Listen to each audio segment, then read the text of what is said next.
Hey guys, it's me Sarah, and here I am again for another one of my FanGirl reviews. So today we are going to review the biodrama hot take, the Depp and Heard trial that was released last year, just after the whole Johnny Depp and Amber Heard's case that went to court for a couple of months and then ended where the both parties were, didn't win, sadly enough.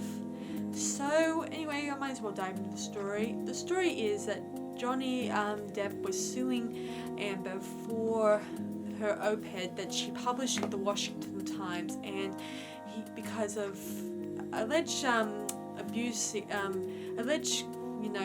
issues where she kept accusing him of abuse, stuff like that. Of course, they go to court over this, and we flash back to the past years of when they were married and they were dating, and when the abuse started progressing all the time. So anyway, the story begins is when they met on a film set and they fell in love, and at this time Johnny was already in another relationship, and Amber was already married to someone else. So they had kept it as a friendship level, and they couldn't proceed any further than that. Soon enough, later on, Johnny approaches Amber later on, I don't know when, where he suggested they should get married. And at first it was a steamy, hot relationship, but then it escalated into something more darker and more hot, not so hot anymore. Anyway, from then we hear other stuff during the court case about how Amber had all these violent moments in her, from a past relationship she had with other people, and it's never confirmed. But just so you guys know, there's going to be a lot of, in this biodrama, there's going to be a bit of a mixture of different sides of the story. Like, we don't know who to believe at this point in time. Half the time I don't even know who to side with in this movie. I don't know whether to believe Johnny Depp's accusations or Amber's accusations.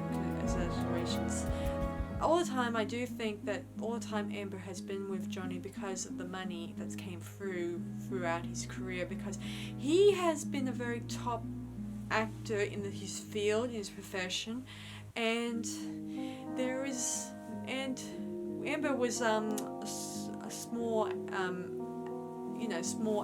small role kind of girl, obviously, and she started off like everyone else. Anyway, going back to the story, Amber continues to live with Johnny for quite a while, and she has a routine that she does where she takes his shoes off and pours him a wine and stuff like that. Of course, when she was distracted with a phone call, Johnny goes on and takes off his shoes and stuff like that, and then she gets on her high horse about the fact that he messed with her routine and stuff like that. And this was odd to Johnny, and we also get during the court case psychiatrist statements about Amber's weird behavior and Johnny's weird behavior. Of course, Amber's one that sounds more of a logical of the two, where she says that Amber has a fear of people abandoning her, abandonment issues, sort of thing. I've heard about that sort of thing, and everyone is against Amber. A lot of people on social media, there is a few cutbacks to social media people on YouTube and stuff and Twitter who go on and say nasty things about Amber and Johnny and stuff like that. And most of the time, when this court case came to light, there were like a lot of people on social media who were going ahead and trying to talk about their thoughts about who's right and who's wrong, and the way that they say their statements and stuff like that. You could tell from when you watch throughout this, you don't know who to side with, but you can see Amber is kind of lying for her teeth most of the time throughout this movie. And Amber even mentions that when she got these bruises, and so you guys know, she also mentioned that she had a bruise makeup kit with her that she brought to as evidence to show that she used it as to cover up the bruises.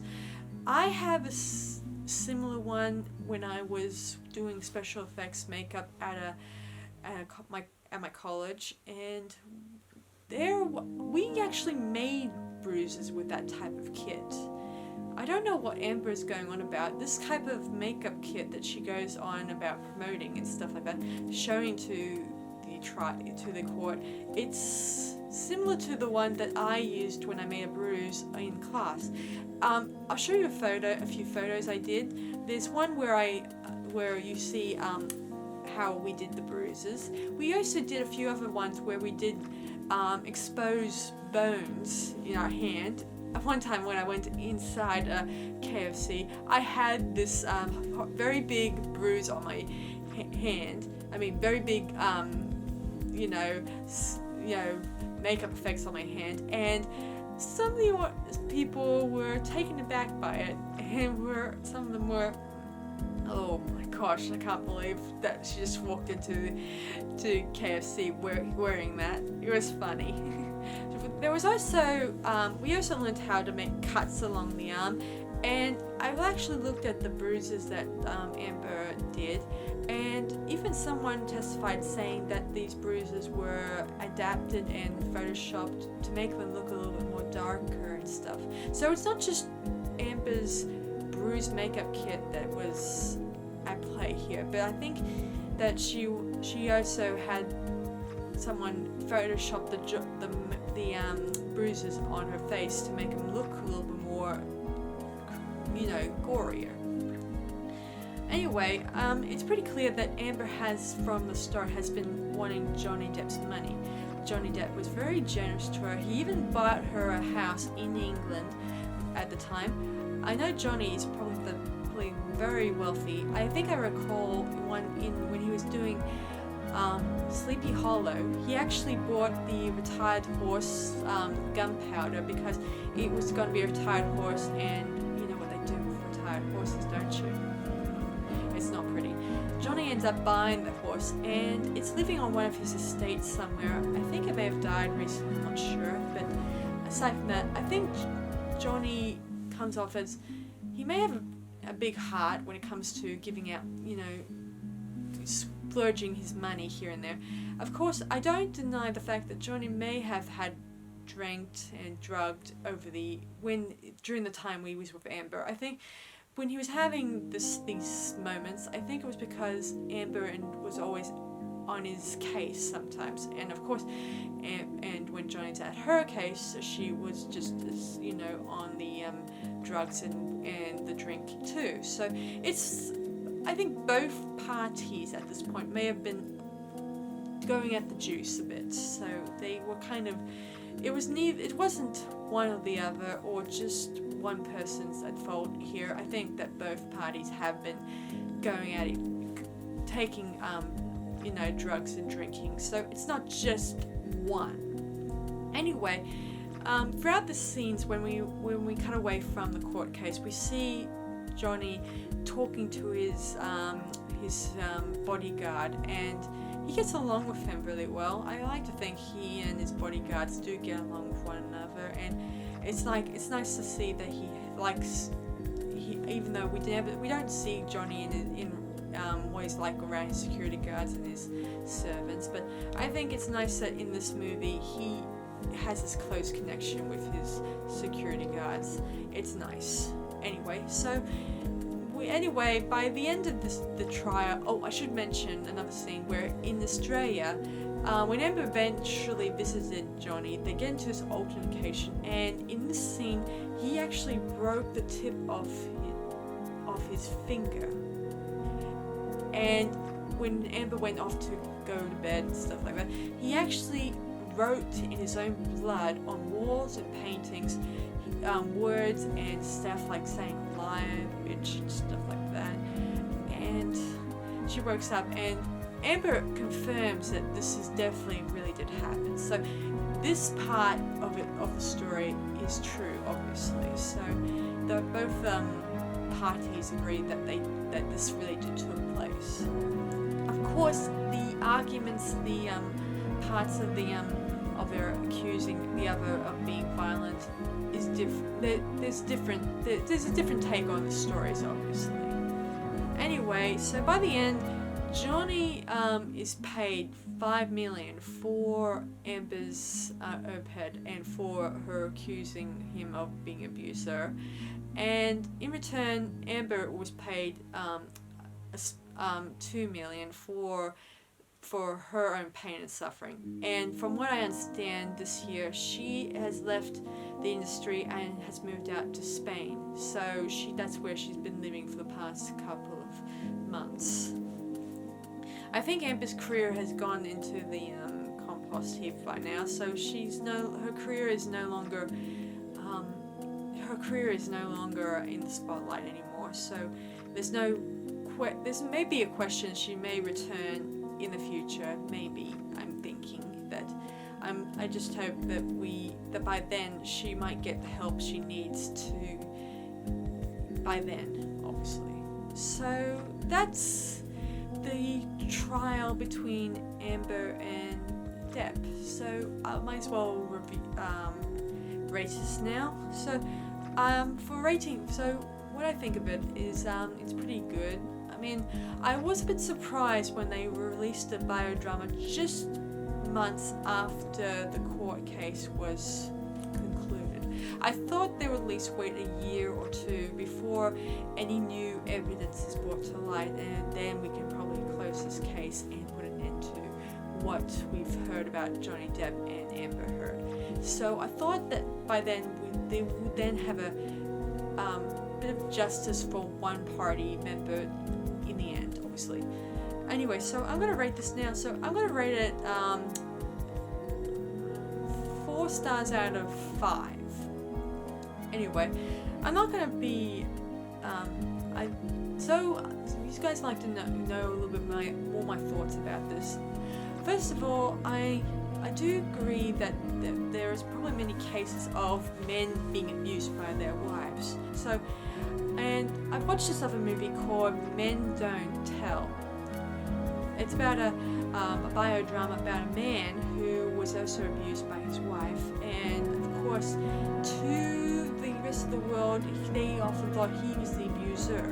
Of course, I do think that men can be victims of abuse just as women can be abused. And I didn't like it that Amber tried to make her the abused poster woman for a community of women that could have been really victims to a real abuse. And I feel ashamed that she would do that to an extent. And I can't stand the fact that she just put herself out there trying to make herself the victim, and when she could have been the abuser in the end. So I don't like it that she just wrote that op-ed, and because according to one of the bits of the biodrama, she and Johnny had a contract where they were not allowed to say any illegal stuff, any secrets about their relationship. So she kind of lied and told the world told a big lie to the world about their relationship, and kind of caused the whole case to boom in a big sense. So it's kind of, she should have realized that she should not have done this. In any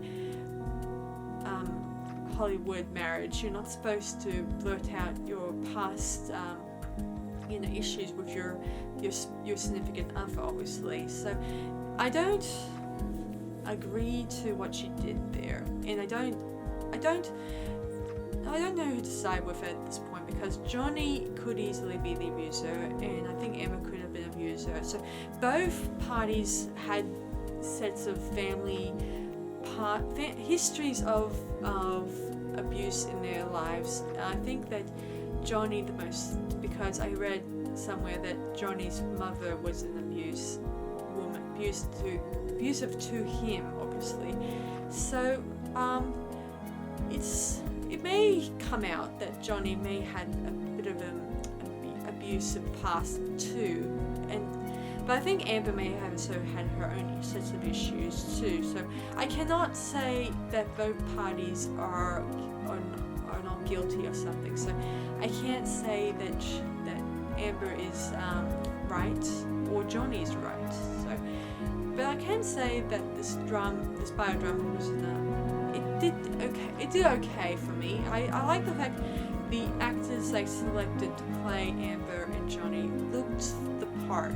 Especially the male actor who was playing Johnny Depp.